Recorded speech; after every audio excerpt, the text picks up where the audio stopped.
Hello दोस्तों, कैसे हो आप लोग। तो दोस्तों आज की वीडियो स्टार्ट करते हैं। तो देखिए आज का पहला क्वेश्चन क्या है। क्वेश्चन दिया है हमें a toroidal core with a mean circumference of 50 centimetre and a cross section area of 2 centimetre square is bound with a 300 turns N की वैल्यू 300 है। A current of 2.5 ampere flow through the coil, 2.5 ampere current flow हो रहा है। दिया what is the magnetic field intensity. H हमें बतानी है inside the core, हमें मैग्नेटिक फील्ड इंटेंसिटी एच की वैल्यू बतानी है। तो आइए इसको कैसे सॉल्व करेंगे। तो देखते हैं एच जो हमारा मैग्नेटिक फील्ड इंटेंसिटी होता है वो होता है हमारा M M F per unit length, मतलब M M F upon L. ठीक है, इसको बोलते हैं हम मैग्नेटिक फील्ड इंटेंसिटी। तो एम एम एफ मतलब मैग्नेटोमोटिव फोर्स को हम क्या लिखते हैं, number of turn into current N into I upon L. तो ठीक है, तो यहाँ से नंबर ऑफ टर्न हमें कितने दिए हैं, नंबर ऑफ टर्न दिए हमें 300 का और करंट है 2.5 एम्पियर। तो ये है हमारा 300 और करंट है हमारी 2.5 एम्पियर और ये हमारी लेंथ कितनी है 50 सेंटीमीटर। एल की वैल्यू देखिए क्या दी है हमें 50 सेंटीमीटर, इसको हम मीटर में कन्वर्ट करेंगे। तो क्योंकि मीटर में कन्वर्ट करेंगे तो ये आ जाएगा 0.5 मीटर, तो ये आ जाएगा नीचे 0.5। तो आइए इसको सॉल्व करते हैं। तो ऊपर कितना आ जाएगा 3×6 और ये आपका 1.5 मतलब 750। ये 0.5 था, 750 अपॉन ये 1.5 को क्या लिखेंगे 1/2। 750 का दुगना कितना हो जाएगा 1500 एम्पियर टर्न पर मीटर, एम्पियर टर्न पर मीटर वैल्यू आ जाएगी 1500। आंसर इसका हो जाएगा सी। तो देखिए यहाँ पर हमने करा कि एच की वैल्यू जो मैग्नेटिक फील्ड इंटेंसिटी है ये होता है M M F upon per unit length.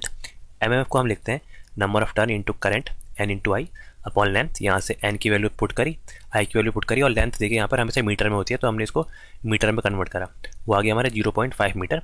Then हमने यहाँ पर वैल्यू पुट करी तो आ गया हमारा 1500 एम्पियर टर्न पर मीटर। तो आइए अगला क्वेश्चन देखते हैं। तो अगला क्वेश्चन ये रहा, इसमें दिया है देखिए ये फिर मशीन का ही क्वेश्चन आ गया। A core with a mean path length of 30 centimetre, 30 centimetre उसका मीन पाथ लेंथ है। The cross section area of 5 centimetre square. The relative permeability mu R की वैल्यू दी है 1500 और a coil of 400 turns is bound on the core. What is the self inductance of a coil. हमें self inductance यानी L की value बतानी है। तो सेल्फ इंडक्टेंस हमारा एल क्या होता है, एल होता है आपका एन स्क्वायर अपॉन रिलक्टेंस, मतलब नंबर ऑफ टर्न का स्क्वायर इंटू रिलक्टेंस। रिलक्टेंस को मैं आर एल लिखता हूँ और आर एल की वैल्यू क्या होती है, आर एल हमारा होता है रिलक्टेंस होता है हमारा L length upon mu not mu R into mu A, absolute relative permeability और हमारा क्रॉस सेक्शन एरिया। तो यहाँ पर हम वैल्यू पुट करेंगे तो लेंथ की वैल्यू क्या आ जाएगी, मतलब इंडक्टेंस की वैल्यू क्या आ जाएगी एन स्क्वायर और नीचे रिलक्टेंस हो जाएगा एल और ये जो डिनोमीटर में ये ऊपर चला जाएगा, क्या आ जाएगा mu not mu R into A, mu not mu R into A. बस अब यहाँ से हमें वैल्यू पुट करनी है। तो आइए वैल्यू पुट करते हैं। तो एन स्क्वायर मतलब नंबर ऑफ टर्न कितने दिया है यहाँ पर हमें, नंबर ऑफ टर्न है हमारे 400, तो आ जाएगा 400 का स्क्वायर, 400 का square into mu naught. Mu naught की वैल्यू हमें पता है क्या होती है 4 pi into 10⁻⁻⁷, 4 pi into 10⁻⁻⁷ Henry पर मीटर। देखिए ये मीटर में है तो हमें बाकी को भी मीटर में कन्वर्ट करना पड़ेगा। इंटू म्यू आर की वैल्यू है हमारी 1500, नीचे लिखता हूँ 1500 mu R into A. Area, area किस में दिया है, देखिए यहाँ एरिया दिया है हमारा क्रॉस सेक्शन एरिया हमारा 5 सेंटीमीटर स्क्वायर। 5 सेंटीमीटर स्क्वायर को हम यहाँ पर मीटर में कन्वर्ट करेंगे। मीटर में कन्वर्ट करेंगे तो 5 इंटू 10⁻, यहाँ पर आ जाएगा स्क्वायर हो जाएगा तो -10⁻⁻4 आ जाएगा अपॉन लेंथ। लेंथ कितनी है हमारी 30 सेंटीमीटर। 30 सेंटीमीटर को भी हम वापस मीटर में कन्वर्ट करेंगे तो आ जाएगा 0.3। तो इसको हम सॉल्व करेंगे। देखिए इस बार कैलकुलेटर दिया था तो आप इतनी बड़ी कैलकुलेशन कैलकुलेटर से आसानी से सॉल्व कर सकते हैं। तो इसका आंसर आ जाएगा हमारा 0.503 हेनरी, 503। तो आंसर ए इसका बिल्कुल सही रहेगा। तो आपने इसमें फॉर्मूला जो याद करना है वो ये याद करना है, इंडक्टेंस होता है N square upon reluctance, number of turn का स्क्वायर अपॉन रिलक्टेंस, और रिलक्टेंस का फॉर्मूला आपको याद होना चाहिए जो होता है L upon mu not mu R into A. तो यहाँ से हमने रिलक्टेंस की वैल्यू लिखी तो हमारा फॉर्मूला जो मॉडिफाई हो गया है वो ये आया। इसमें हमने सिर्फ वैल्यू पुट करी है, बाकी कैलकुलेटर का कमाल है, कैलकुलेटर में हमने वैल्यू पुट करी और आंसर निकाला। तो आइए अब अगला क्वेश्चन देखते हैं।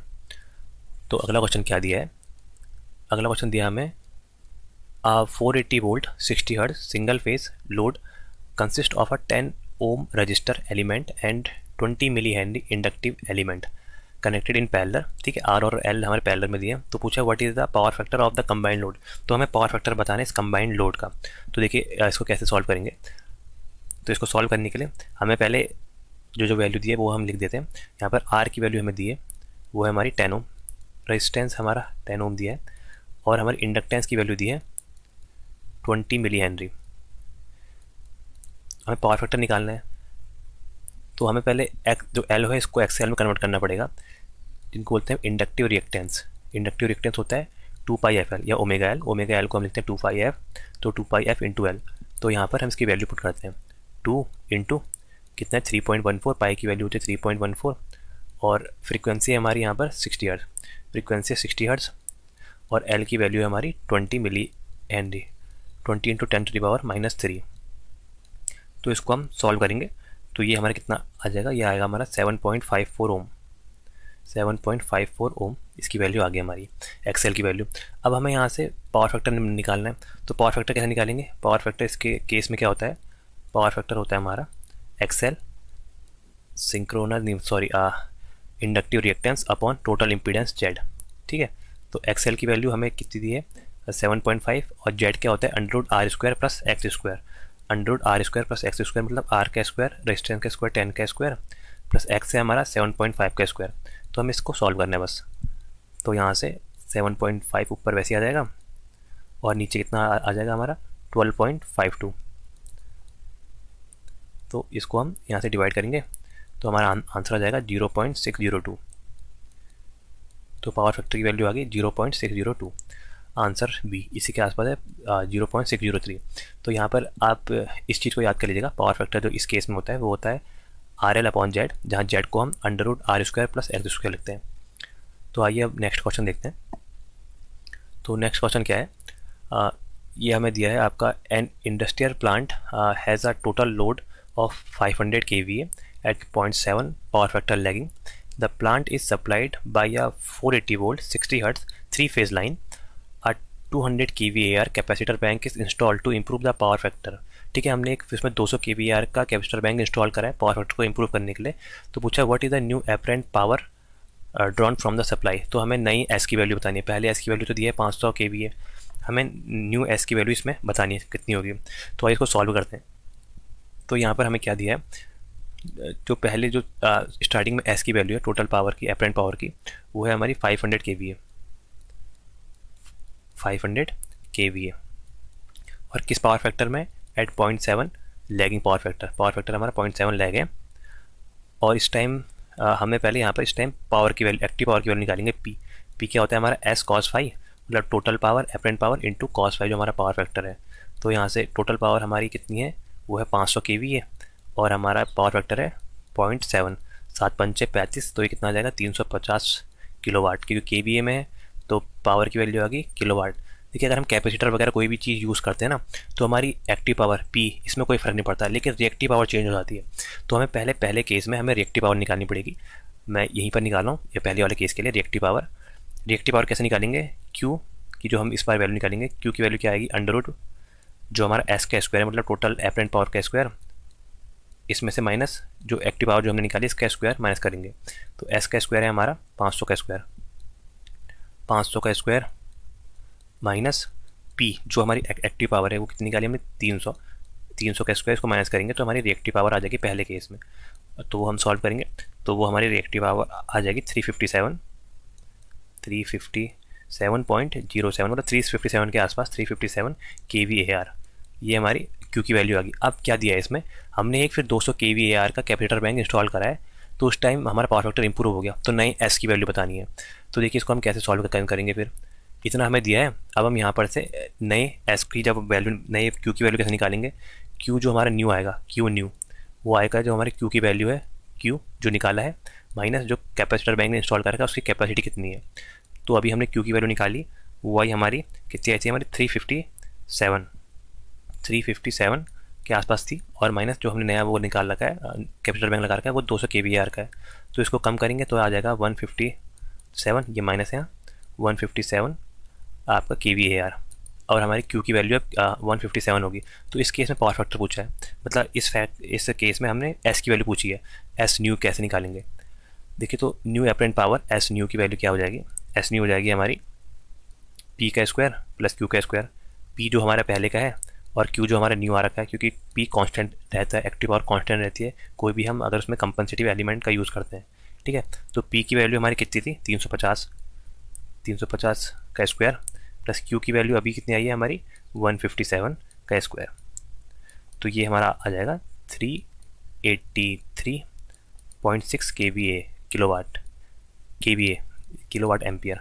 तो 383.1 ए इसका सही आंसर आ रहा है 383.1 और हमारा 383.6 आंसर आ रहा है, क्योंकि इन्होंने कुछ आपका अप्रोक्सीमेशन लिए होंगे, लेकिन हमारा एग्जैक्ट आंसर आ रहा है 383.6। आइए अगला क्वेश्चन देखते हैं। तो अगला क्वेश्चन हमारा ये रहा, इसमें दिया है आपका a distance relay is set to protect a transmission line with an impedance of 2 plus J10 ohm. The relay is zone 1 is configured to cover 80% of the line impedance. मतलब जो हमारे रिले जोन 1 में है वो हमारे total जो जैसे line 100% की जो 100% लाइन को प्रोटेक्ट नहीं कर रही, वो सिर्फ 80% लाइन को प्रोटेक्ट कर रही है। तो पूछा what is the apparent impedance measured by the relay during 3 phase fault at the boundary of the zone 1। Zone 1 की बाउंड्री में अगर हमारा 3 फेज फॉल्ट हो रहा है तो उस टाइम वो कितना मेजर करेगी, ये हमसे पूछा है। तो देखिए हमें जो डिस्टेंस रिले होती है ये हमारी ट्रांसमिशन लाइन के प्रोटेक्शन में काम आती है। डिस्टेंस रिले यहाँ पर इम्पीडेंस के केस में काम आती है, क्योंकि वोल्टेज और करंट के रेशियो को मेजर करती है कितना हुआ है करके। तो यहाँ पर जो हमें इम्पीडेंस दिया है, जेड की वैल्यू हमें दी है, वो दी है हमें आपका 2 + J10, ठीक है। ये हमारी जेड की वैल्यू दे रखी है 2 + J10 ओम। अब यहाँ से इसने कहा कि 80% कोई आपका सिक्योर कर रहा है, मतलब 0.8 पार्टी एक का 0.8 पार्टी सिक्योर कर रहा है।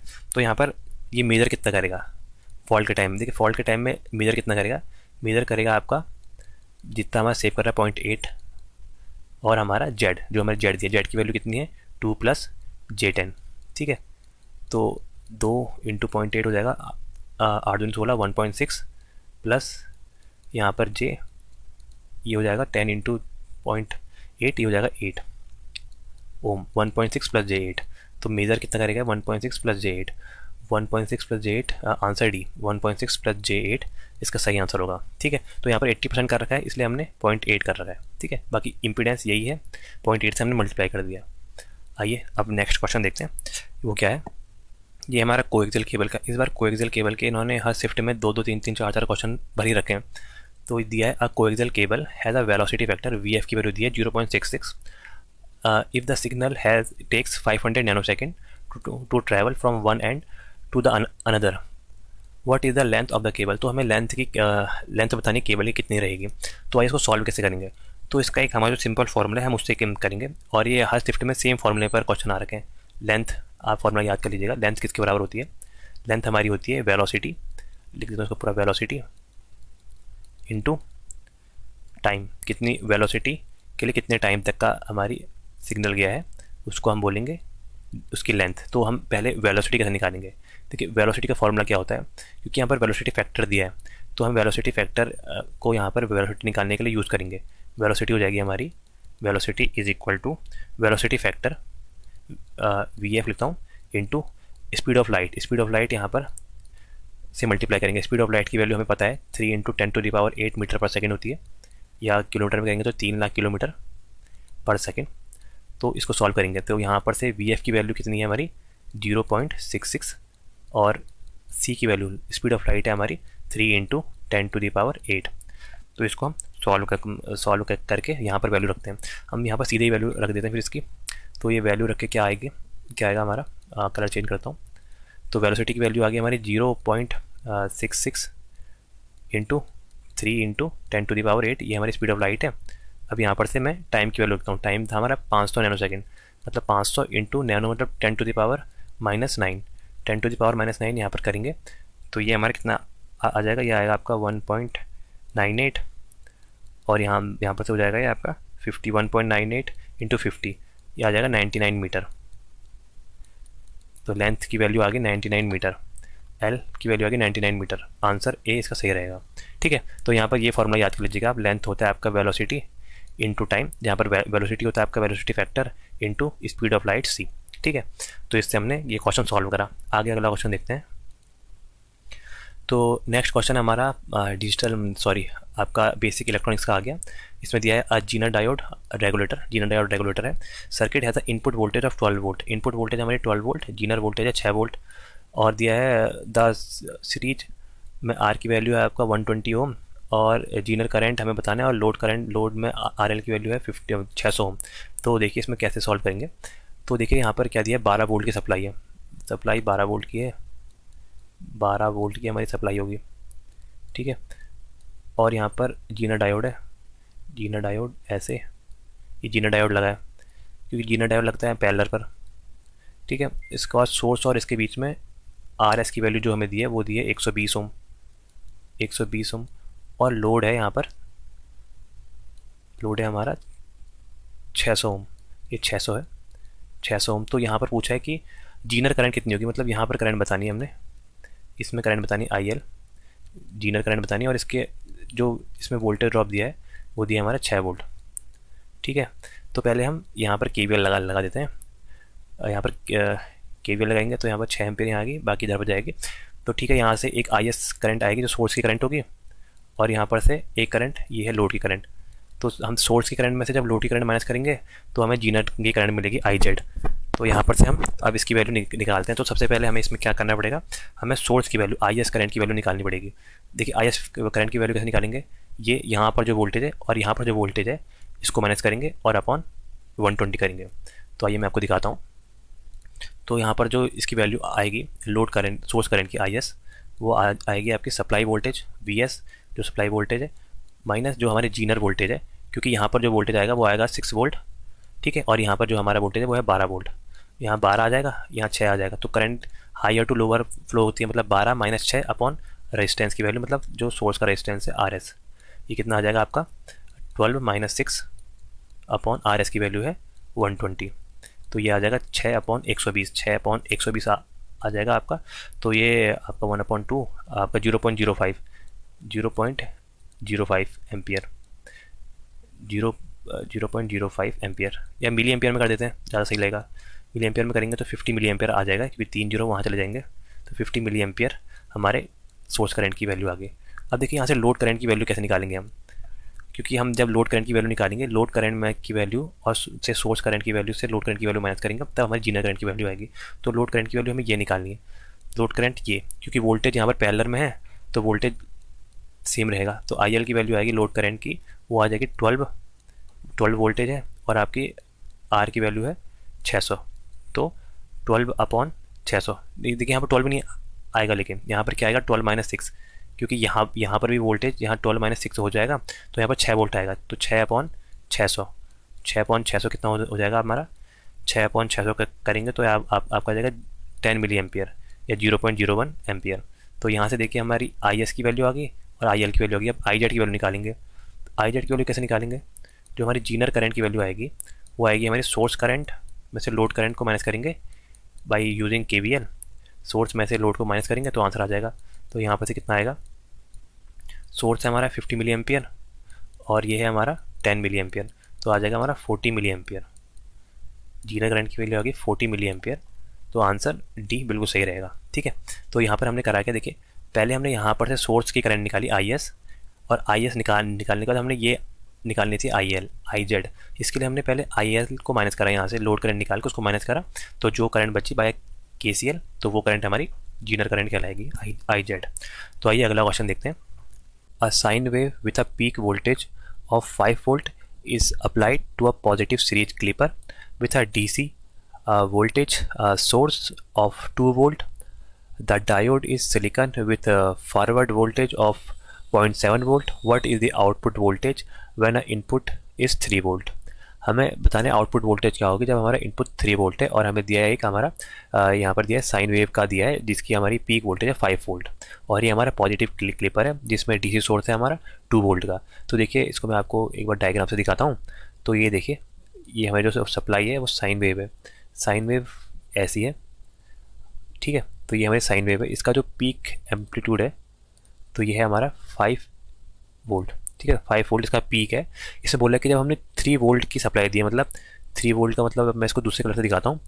ये 5 ये है तो 3 वोल्ट होगा ऐसा, ये देखिए, तो 3 वोल्ट होगा ये जो सप्लाई जो मैंने ग्रीन से बना रखी है ये है आपका 3 वोल्ट, ठीक है। ये देखिए 3 वोल्ट है। तो पूछ रहे आउटपुट वोल्टेज क्या होगी पॉजिटिव सीरीज क्लिपर के काम केस में। देखिए पॉजिटिव सीरीज क्लिपर दिया है, तो हम इसके लिए इसके क्या निकालेंगे, वोल्टेज कितनी क्लिप, वोल्टेज क्लिप कितना आएगा, वी क्लिप, जो वोल्टेज अक्रॉस क्लिपर आएगी वो हमारी आएगी वोल्टेज ऑफ बायस, मतलब जो हमारी डीसी वोल्टेज लगी उसकी, प्लस जो आपका सिलिकॉन का वी गामा होता है, मतलब सिलिकॉन का फॉरवर्ड वोल्टेज जो है आपका 0.7 वोल्ट, तो ये आ जाएगा आपका 2 वोल्ट प्लस 0.7, तो हमारी वी क्लिपिंग कितनी आ गई 2.7 वोल्ट।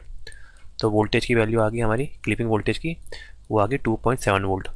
तो हमें 3 वोल्ट में पूछा है, चाहे हमारा 3 वोल्ट हो चाहे कितना वोल्ट हो, हमारा 2.7 के बाद ये ऑटोमेटिकली कम कट कर देगा उसके आगे की सप्लाई, मतलब पॉजिटिव क्लिपर है तो पॉजिटिव वाली सप्लाई को कट करेगा। तो देखिए इसकी वेवफॉर्म कैसे आएगी, आउटपुट वेवफॉर्म ये आएगी ऐसे, ये जो पार्ट है यहाँ पर इतना क्लिप हो जाएगा 2.7 के बाद का क्लिप, बाकी ये अपने इनपुट को ही फॉलो करेगा, देन वापस बैक इधर, और यहाँ से फिर ये वाली सप्लाई क्लिप हो जाएगी। तो ठीक है, जो रेड में मैंने बना रखा है ये रेड में, यहाँ पर आउटपुट आएगा 2.7 वोल्ट। चाहे हम कितना भी इसको हम इसमें सप्लाई देंगे, चाहे 5 वोल्ट दें, चाहे 6 वोल्ट दें, चाहे 4 वोल्ट दें, लेकिन ये हमारा आउटपुट में 2.7 ही दिखाएगा, क्योंकि 2.7 के बाद जो ऊपर वाला होगा ये वाला पार्ट, ये इसको कर देगा क्लिप, ये वाला पार्ट को क्लिपर क्लिप कर देगा। क्लिपर का काम क्या होता है, किसी भी वेव फॉर्म को क्लिप करना, ठीक है, मतलब काटना। तो यहाँ पर 2.7 वोल्ट के ऊपर जितनी भी वोल्टेज है उसको कट कर देगा।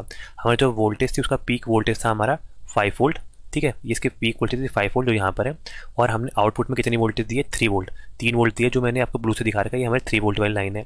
लेकिन हमारा आउटपुट में कितनी वोल्टेज आएगी, आउटपुट में हमेशा वो वोल्टेज आएगी जो हमारे क्लीपर के अक्रॉस होगी।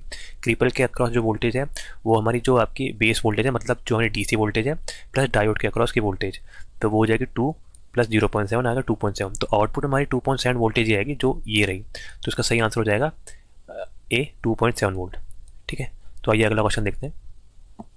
तो अगला क्वेश्चन है a high load factor is economically describe because it lead to, ये हमारा थ्योरेटिकल क्वेश्चन है कि हमारा हाई लोड फैक्टर इकोनॉमिकल अच्छा क्यों है, ये कौन सा ऑप्शन बता रहा है। पहला दिया है lower unit cost of electricity, lower plant maintenance cost, ये तो बिल्कुल नहीं होगा, अ ग्रेट रिवर्स कैपेसिटी, ये भी नहीं होगा, higher unit cost of electricity, नहीं हायर नहीं लोअर होगा। तो इसका आंसर क्या हो जाएगा, इसका आंसर हो जाएगा हमारा a lower unit cost of electricity.